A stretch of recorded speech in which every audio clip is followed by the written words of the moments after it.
ধন্যবাদ রুবা। আপনি জানেন যে গত এক মাস ধরে রাজধানীর পেট্রোল পাম্প রাজধানী সহ সারা বাংলাদেশের পেট্রোল পাম্পগুলোতে এক ধরনের সংকট অস্থিরতা চলছে।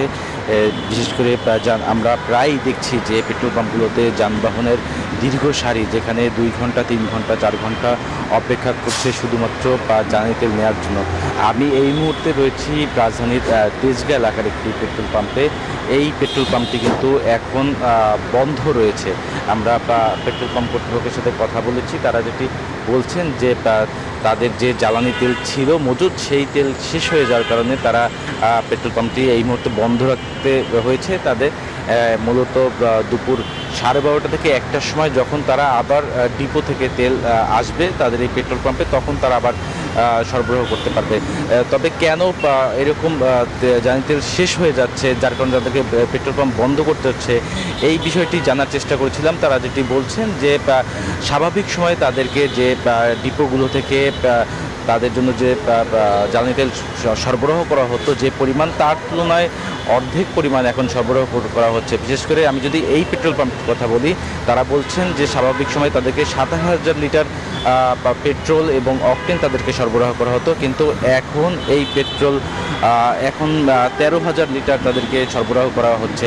যার কারণে তাদের যে চাহিদা, সেই চাহিদার তুলনায় কিন্তু এটি আসলেই অপ্রতুল। যার কারণে তাদেরকে আসলে আগেভাগেই তাদের তেল শেষ হয়ে যাচ্ছে এবং পেট্রোল পাম্প বন্ধ করতে হচ্ছে। পাশাপাশি মানুষেরও এক ধরনের মধ্যে আতঙ্ক তৈরি হয়েছে যে তেল নিয়ে, যার কারণে অনেকেই আসলে তারা তাদের অনেকের না লাগলেও তারা চলে আসছেন আসলে এই তেল নেওয়ার জন্য। এই ছিল আমার কাছে এখন পর্যন্ত সর্বশেষ সংবাদ। শাওন, আপনাকে ধন্যবাদ। সারা দেশের পেট্রোল পাম্পের চিত্র জানাতে এবার যাব রাজধানীর বাইরে। শুরুতেই যেতে চাই চট্টগ্রামে, সেখানে রয়েছেন সহকর্মী নয়ন বড়ুয়া জয়। সরাসরি কথা বলবো তার সাথে। জয়, চট্টগ্রামের পেট্রোল পাম্পগুলোতে তেল সরবরাহ কেমন রয়েছে, গ্রাহকেরা কি বলছেন?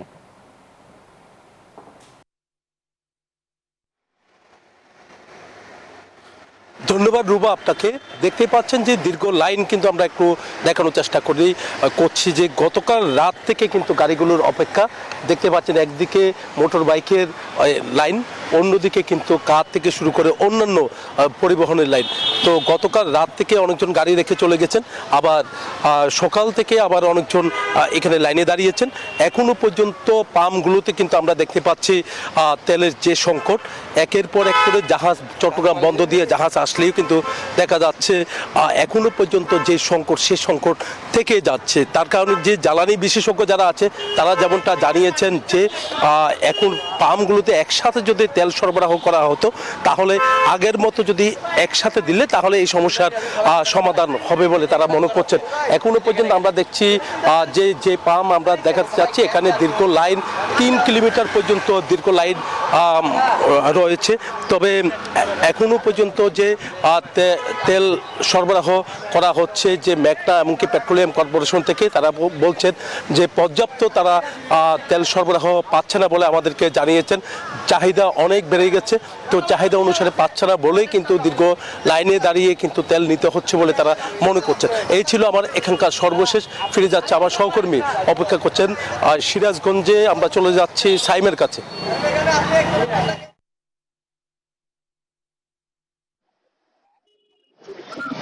জয়, ধন্যবাদ। সিরাজগঞ্জের no fuel card no octane petrol নীতিমালা চালু করা হয়েছে। ইতিমধ্যে কিন্তু 2000-এর অধিক ফুয়েল কার্ড ইস্যু করা হয়েছে। এই ফুয়েল কার্ড দিয়ে কিন্তু যারা বাইক চালক এবং ব্যক্তিগত গাড়ি চালকরা রয়েছে তারা কিন্তু তেল নিচ্ছে। এতে দীর্ঘ লাইন থাকলে কিন্তু ভোগান্তি কিন্তু কমেছে। এছাড়াও আজকে সকালে আমরা যে পাম্পগুলা ঘুরে দেখেছি, সেই পাম্পগুলোতে কিন্তু ডিজেলের সংকট রয়েছে। কোনো পাম্পে কিন্তু ডিজেল নেই এবং 2টি পাম্পে কিন্তু অকটেন পেট্রোল ফুরিয়ে গেছে তেল সংকটের কারণে। তেল আসার পর থেকে কিন্তু সেগুলোতে তেল সরবরাহ করা হবে।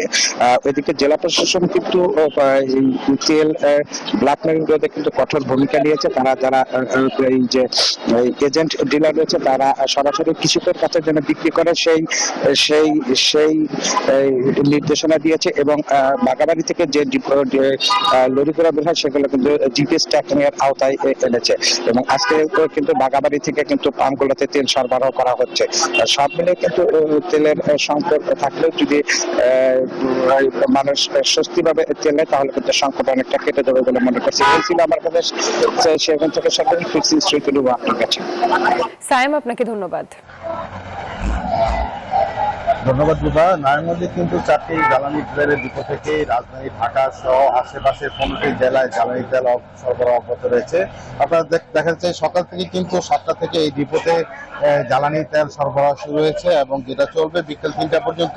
নারায়ণগঞ্জে কিন্তু 4টি ডিপো রয়েছে, যার মধ্যে 2টি শিবগিরগঞ্জে পদ্মা ও মেঘনা এবং 2টি রয়েছে ফতুল্লা, যমুনা এবং মেঘনা ডিপো। এবং প্রতিটি ডিপো থেকে কিন্তু শতাধিক ফিলিং স্টেশন এবং শিল্প কারখানায় কিন্তু এই জ্বালানি তেল সরবরাহ করে থাকে। আজকে এই মেঘনা ডিপো থেকে 124টির মতো, যার মধ্যে রয়েছে প্রতিষ্ঠান, যার মধ্যে 100র মতো রয়েছে এই ফিলিং স্টেশন এবং 24টির মতো রয়েছে শিল্প প্রতিষ্ঠান এবং মেরিন ডিলার, যাদেরকে কিন্তু এই জ্বালানি তেল সরবরাহ করে। পাশাপাশি কিন্তু এই 124 জনের মধ্যে কিন্তু কিছু স্থানীয় পর্যায়ে ডিলারও রয়েছে, যাদেরকে আসলে কিন্তু গত দীর্ঘদিন ধরে কিন্তু যারা মফস্বলে ডিলার রয়েছিল তারা কিন্তু জ্বালানি তেল পাচ্ছিল না বলে অভিযোগ করছিল। কিন্তু আজকে কিন্তু গত 2 দিন ধরে কিন্তু এই যারা মফস্বলের ডিলার রয়েছে তাদেরকেও কিছু কিছু পরিমাণে কিন্তু জ্বালানি তেল সরবরাহ করা হচ্ছে। আপনাদেরকে জানিয়ে রাখি, রাজধানী ঢাকার বাইরের যে জেলাগুলোতে কিন্তু অকটেন এবং পেট্রোলের সরবরাহ কিন্তু খুবই কম, যে কারণে কিন্তু ফিলিং স্টেশনগুলোতে কিন্তু জ্বালানি তেলের একটি সংকট বিরাজ করছে। বিশেষ করে ব্যক্তিগত যানবাহনের চালকরা কিন্তু এইসব ফিলিং স্টেশনগুলোতে ছুটোছুটি করছেন জ্বালানি তেল না পেয়ে। তো নারায়ণগঞ্জের মেঘনা ডিপো থেকে আমার কাছে ছিল সর্বশেষ। একই খবর জানতে আমরা চলে যাব খুলনায় আমাদের আরেক সহকর্মী মাকসুদের কাছে। মাকসুদ, জানাবেন খুলনায় জ্বালানি তেলের সংকটের কি অবস্থা রয়েছে?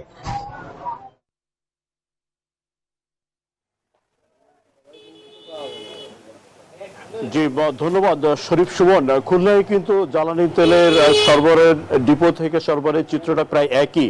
খুলনার পদ্মা, মেঘনা, যমুনা যে 3টি ডিপো আছে, এখান থেকে প্রতিদিন কিন্তু বিপিসি সিদ্ধান্ত মেনে সকাল 7টায় প্রায় 13টি জেলায় 25 লাখ লিটার তেল সরবরাহ করা হয়ে থাকে। আমি যদি এই ডিপোর চিত্রটা একটু দেখাতে চাই, যে এটি হচ্ছে খুলনার দৌলতপুরে যমুনা তেলের ডিপো। এই ডিপো থেকে কিন্তু সকাল 9টার বদলে সকাল 7টা থেকেই কিন্তু তেল সরবরাহ শুরু হয়েছে। তবে যে চিত্রটি এখানে হয়েছে সেটা হচ্ছে যে পেট্রোল পাম্পগুলোতে তেলের সরবরাহ পূর্বের তুলনায় কিছুটা বাড়লো। গ্রাম অঞ্চলে যারা এজেন্ট ডিলার আছে, অর্থাৎ প্যাক পয়েন্টগুলো আছে, সেখানে কিন্তু তেলের সরবরাহ কিছুটা কমেছে। আমরা কয়েকজন মাঝির সাথে যারা তেল বহন করে নেয় নৌপথে, তাদের সাথে কথা বলছি। তারা বলছে খুলনার দাক এবং পাইকগাছা উপজেলায় আগে সপ্তাহে 200 ব্যারেল অর্থাৎ প্রায় 40,000 লিটার জ্বালানি তেল এই ডিপো থেকে সরবরাহ করা হতো। এখন কিন্তু সেখানে মাত্র 15 ব্যারেল অর্থাৎ 3,000 লিটার তেল সরবরাহ করা, অর্থাৎ প্রায় কিন্তু সপ্তাহে 37,000 লিটার তেল অর্থাৎ 1/10 মাত্র তেল সরবরাহ করেছে। ফলে গ্রাম অঞ্চলে তেলের কিন্তু সংকট রয়ে গেছে এবং যে চাপটা এসে পড়ছে শহরাঞ্চলের পেট্রোল পাম্পগুলোতে। এই ছিল খুলনার ডিপো থেকে সর্বশেষ। আমরা ফিরছি স্টুডিওতে জান্নাতুল রুবার কাছে।